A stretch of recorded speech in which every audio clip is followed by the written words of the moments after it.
Hello and welcome to another edition of Jamaica Magazine. I am Theodore Henry. On the pages of today's magazine, an inner-city youth program to kick out crime and violence, how to be an exceptional parent, and Jamaica gets help from Japan in managing the island's waste. But first, a short message and the news.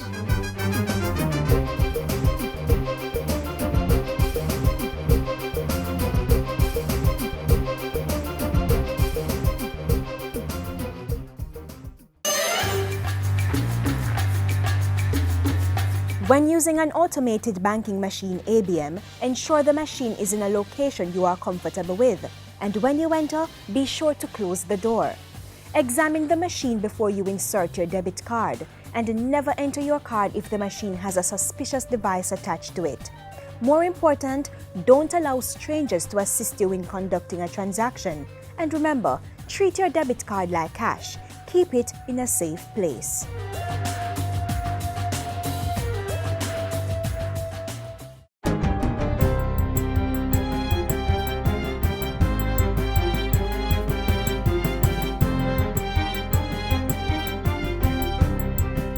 Good day, I'm Lorraine Mendez and this is your JIS News for Tuesday, December 6.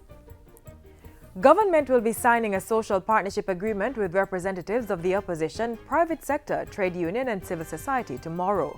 The Partnership for a Prosperous Jamaica, PFPJ, will replace the Partnership for Jamaica, which was signed in 2013 and expired in July of this year. Prime Minister Andrew Holness, who will chair the PFPJ, says government is committed to expanding and strengthening the group's capacity to ensure it becomes a permanent institution in the Jamaican society. He says the PFPJ should operate as the umbrella group that will interact with other social partnerships, such as the Economic Program Oversight Committee and the Economic Growth Council, to determine the national priorities. Jamaica is expected to see an additional 60,000 visitors this winter tourist season with the introduction of more weekly Delta Airlines flights from Atlanta, Georgia in the United States.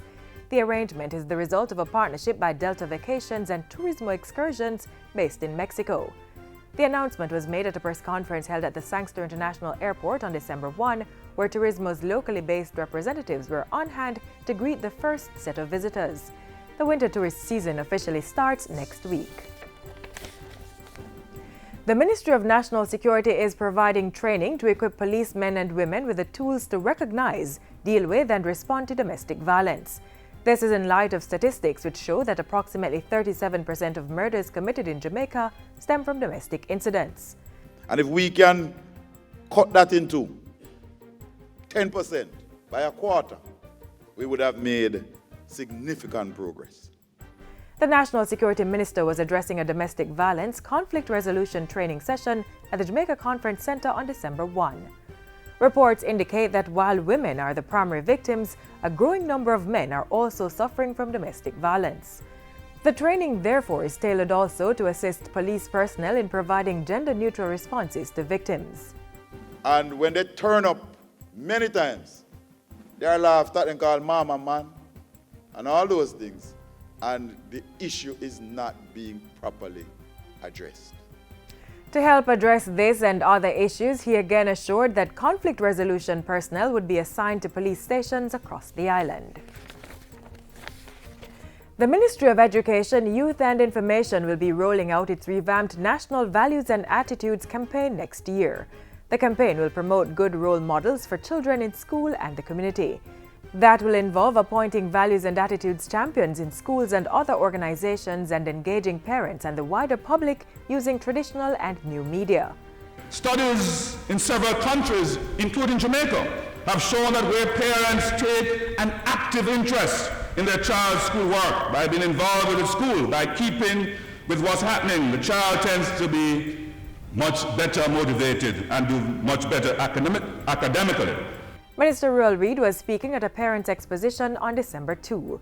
It recognized parents who had successfully completed a parenting school organized by the Kingston and St. Andrew Family Court. The program delivers courses designed to assist parents fulfill their duties. Participants are referred by judges hearing their cases or by the court's counseling center or partner agencies. The National Works Agency, NWA, is currently undertaking a $5 million spray patching program along several roadways in St. James. Community Relations Officer for the NWA's Western Region, Daniel Ricketts, says the program targets approximately 4,700 square meters of roadway. That includes sections of the Barnet to Adelphi roadway, the stretch from Adelphi to Hamden, and the Johns Hall to Stapleton corridor. Work will be done on the worst affected sections of these roadways. This forms part of an island-wide program which is targeting the western parishes of St. James and Hanover in this phase. And finally, 164 agriculture students have received scholarships valued at $9.4 million through the Rio Tinto Alcon Legacy Fund. The scholarship is being administered through an agreement between the Jamaica 4-H clubs and Rio Tinto. The funds will assist students at vocational, secondary and tertiary institutions with tuition, transportation, books and lunch costs. Minister of Industry, Commerce, Agriculture and Fisheries Carl Samuda, in a message read by Director General Don McGlashan, says the scholarships will enable young people to become farmers and entrepreneurs. This significantly supports our own efforts through our Youth in Agriculture program to attract and engage young people in making a career in the agriculture and agro-industry sectors. Approximately $33.5 million has been invested in the program since it began in 2010. The fund is managed by the Development Bank of Jamaica. And that's it for JIS News Today. I'm Lorraine Mendez. Thanks for watching.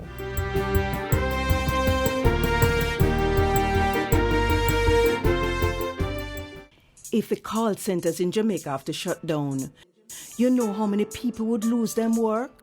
Thousands. If the tourists stop come to Jamaica, you know how many people would have suffer? Hundreds of thousands. People, don't skin up with no scammer. Don't take them blood money. It is killing Jamaica.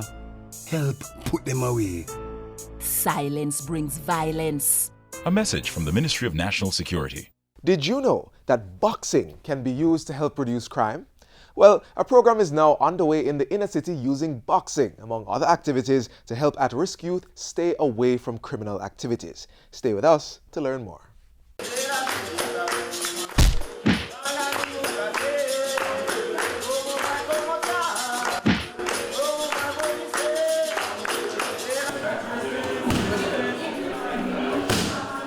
Through an alliance of partners, Government Citizen Security and Justice Program CSJP is empowering at-risk young people aged 7 to 29 to resist crime and violence. And the intervention is modeled on a Brazilian program called Fight for Peace.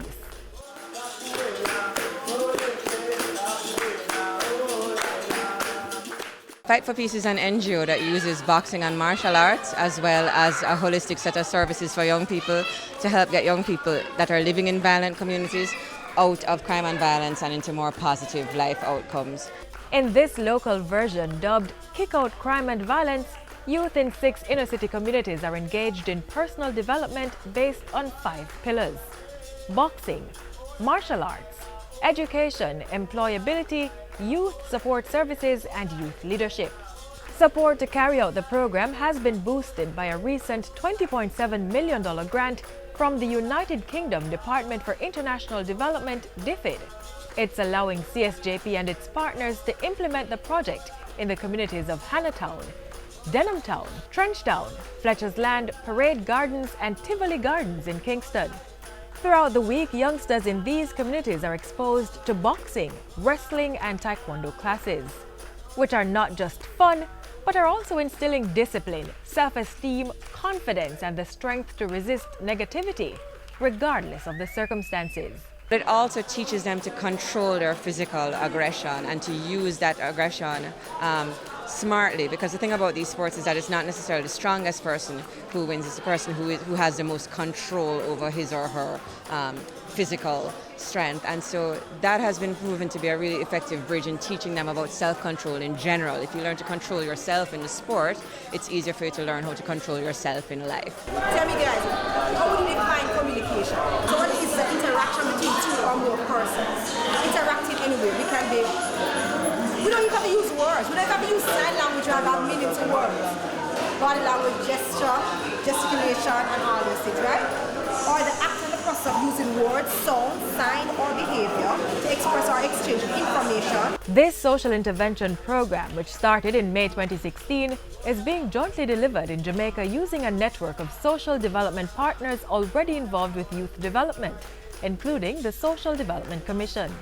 Other partners are the Peace Management Initiative, Jamaica Defence Force, Jamaica Boxing Board of Control, Capoeira Alafia, Rise Life Management, Youth, Fletcher's Land Benevolent Society, Joytown, Boys Town, and Bread's Treasure Beach Foundation.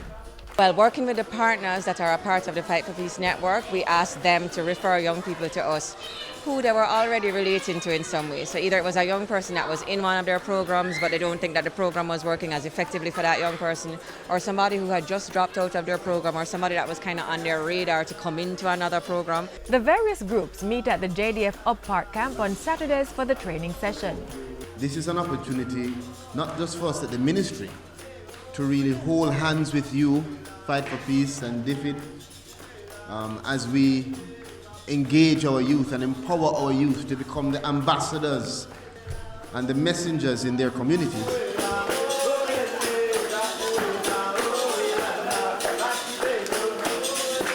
I think Fight for Peace International and its partners in mixing sport, skill development and mentoring have had great success in the UK, Brazil, and also emerging in Jamaica to improve the lives of at-risk youth. We firmly believe that an effective government-led public health intervention targeting at-risk youth and the communities suffering most from the scourge of violence can really help improve community security in Jamaica.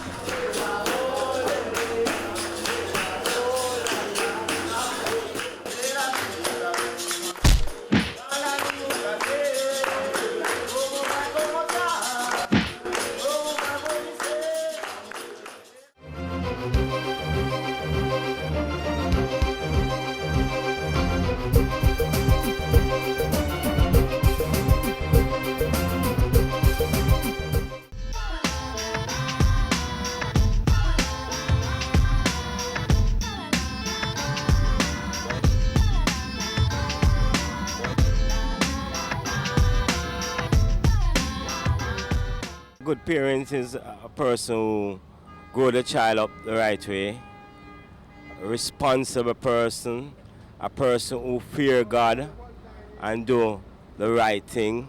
Someone who takes responsibility for their child financially, emotionally, and somebody who's just always there. Well, a good parent is somebody who's always there for the child, always be there and give them whatever they need. You know, it's not just being, just the money and all about, but it's also about the caregiver. Is all about playing the role. A good parent is somebody, who's there for their child and puts their child first before themselves. Someone who takes care of their children and give them food and shelter. One who pays all the attention and the interest in their child, give them a good education, and being there for them. Send them to school and send them to church and look after them, buy them clothes and things, you see me? And check for them youth and things. You see me? That's a good parent. First, you'd have to ensure that the child is safe, well-fed, school, and what do they say now? Medical is fine and she's okay and well disciplined. A good parent take care of the children, right? Send them to school, make sure that them homework is done. Make sure that they have good grades, help them study. Yeah, and make them enjoy themselves, but not to the extent where them go club and so and so. But, make sure them enjoy themselves and have them fun because they are kids, of course.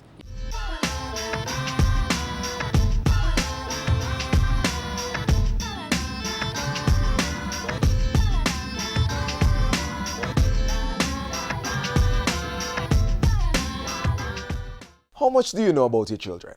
Who are their best friends? Where did your teen go last Saturday? What bothers your child the most? Your answers to these questions may help you know how connected you are to your child.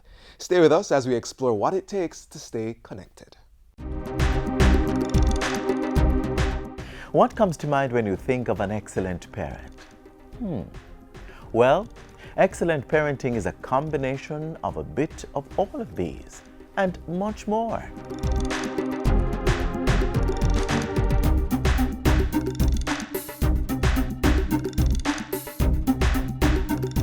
It is said that it's easier to build strong children than to repair broken men. Parents are the chief builders of a child's character.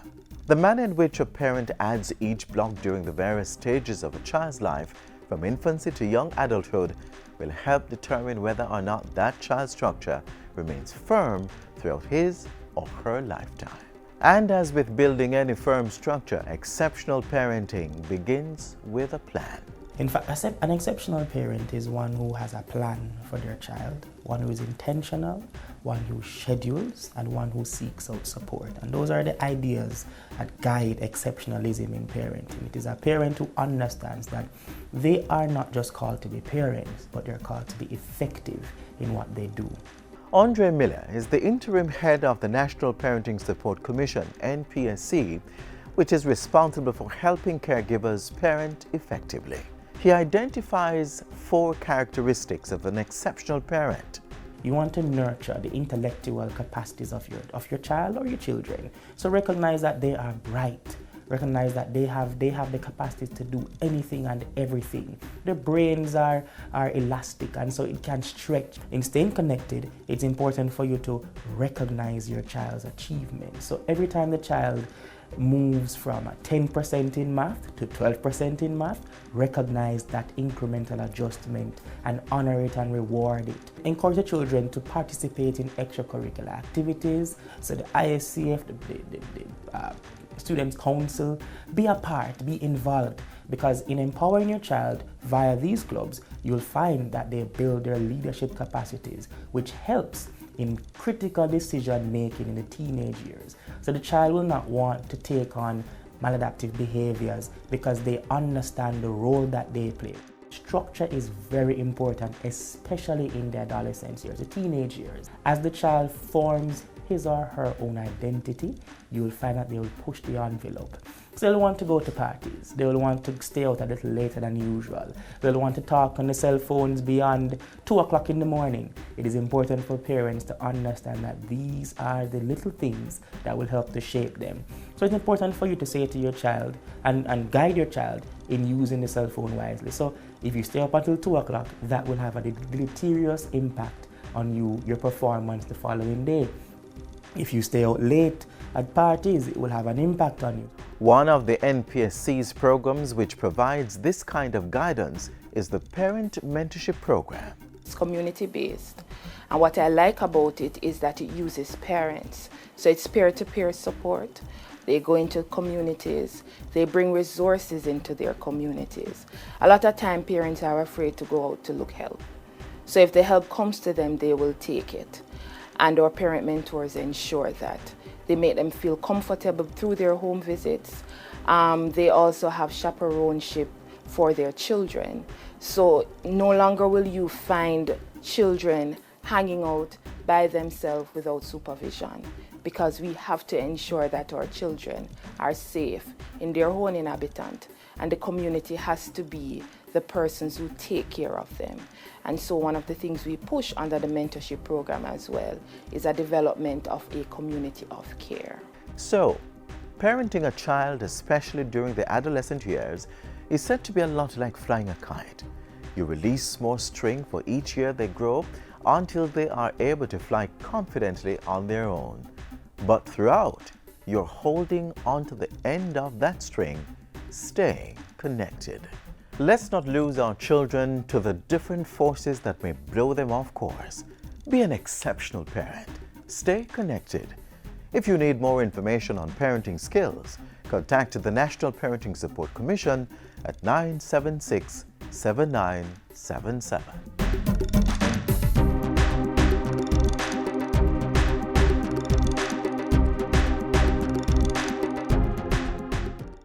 It's been 11 months. 7 years.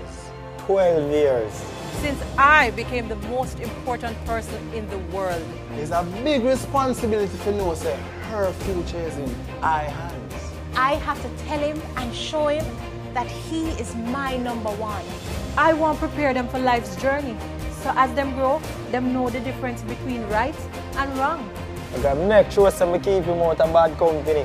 Because if I don't raise him right, the streets are gonna raise him. I feel, she feel. If me stumble, him fall. Knowing I'm responsible for their future and they're responsible for Jamaica's future. So I won't give up or allow her to quit. I'm going to make sure I'm safe on the straight and narrow. Me prefer to tell them no now than watch them regret it later. Because to the world, I'm just another person. But to my child, I'm the whole wide world.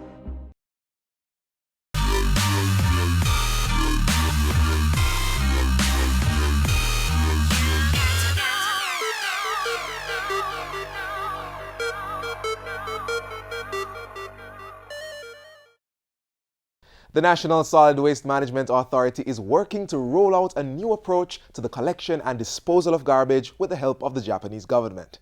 Let's find out what that means for you and me. The National Solid Waste Management Authority, NSWMA, has been partnering with the Japan International Cooperation Agency, JICA, since 2004.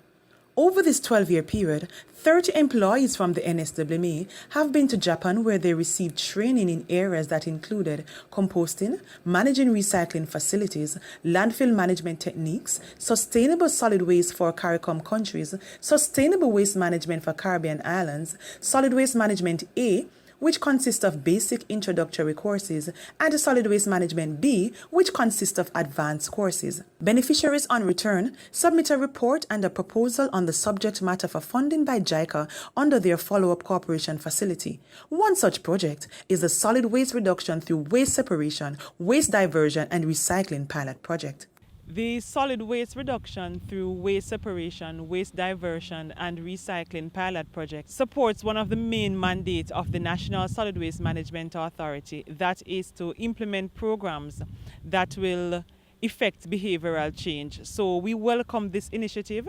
For the next 6 months, the pilot project will be in 3 communities, namely Caribbean Estates and Caymanas Country Club Estates in St. Catherine and Rollington Town in Kingston. The project is estimated to be about $7 million, of which $6.7 million is being funded by the government of Japan through the Jamaica International Cooperation Agency, JICA, and as such we are very grateful for this. In the coming months, we will be meeting with residents, hosting community meetings, attending the Citizens Association meetings, and basically encouraging persons to separate their plastic containers, their cardboards and cans from their regular household waste. So we will be asking residents to take out these items and a separate truck will come and do the collection, and we will give these items to a third-party companies. The learnings from this pilot project will assist the authority to develop policies and plans to guide and to help us to better manage solid waste and to get residents to buy into the concept of separating their plastic containers, their cans, and also cardboards from their regular household waste. So at the end of the project, we will be in a much better position to determine behavior and attitude towards separation at source, how to really convince and to influence persons, residents, to separate these items from their regular household items. On behalf of JICA, Japan International Cooperation Agency, I am pleased that NSWMA holds this pilot project of waste reduction through waste separation, waste diversion, and recycling. This project is planned by a senior planning officer of NSWMA who had participated in JICA training in Japan titled Sustainable Solid Waste Management for CARICOM countries. After he returned from Japan, he planned it based on what he'd learned in Japan. I am happy that JICA can assist this project and the JICA follow-up cooperation program, although the amount is not bigger than 6.5 million Jamaican dollars. JICA has been offering several training programs to NSWMA since 1980s. So far about 30 NSWMA staff had participated in these JICA training programs. This is a good government initiative based on a sponsorship from the Japanese government. It has allowed us to be one of the pilot projects, and we, the citizens and the residents of Caymanas, are grateful for this project because it allows us to sort our garbage, especially with the PET bottles.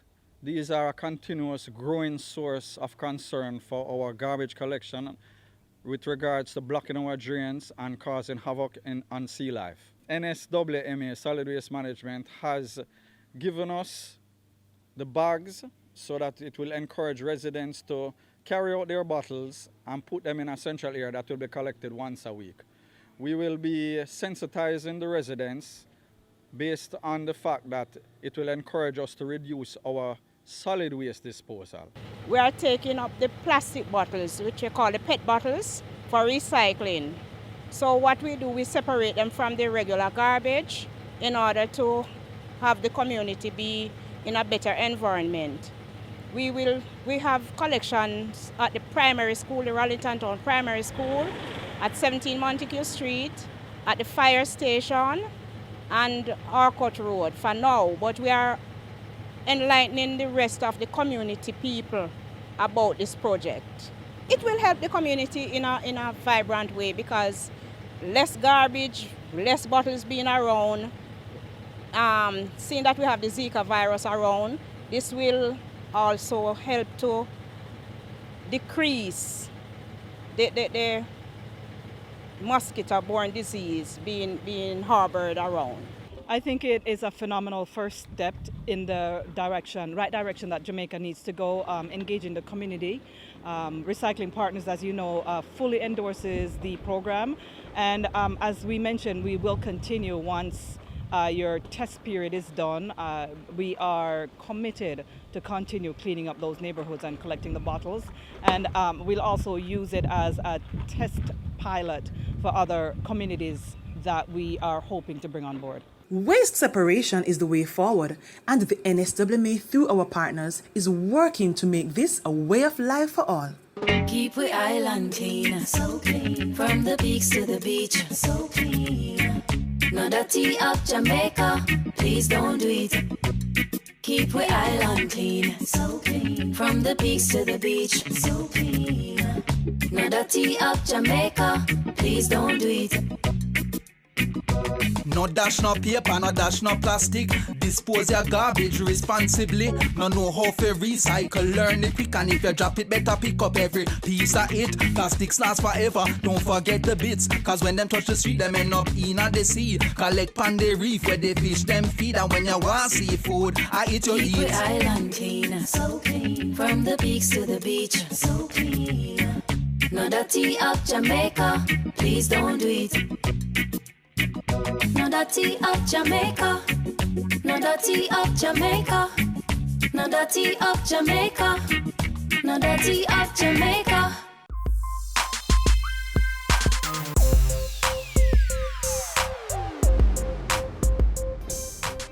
We've come to the end of the program for today. Remember to keep up to date with the latest government info. Join us online at jis.gov.jm or watch our programs on our YouTube channel. And be sure to check out our social media platforms. You may also catch a new edition of Jamaica Magazine tomorrow on this very station. Until then, I'm Theodore Henry. Take care.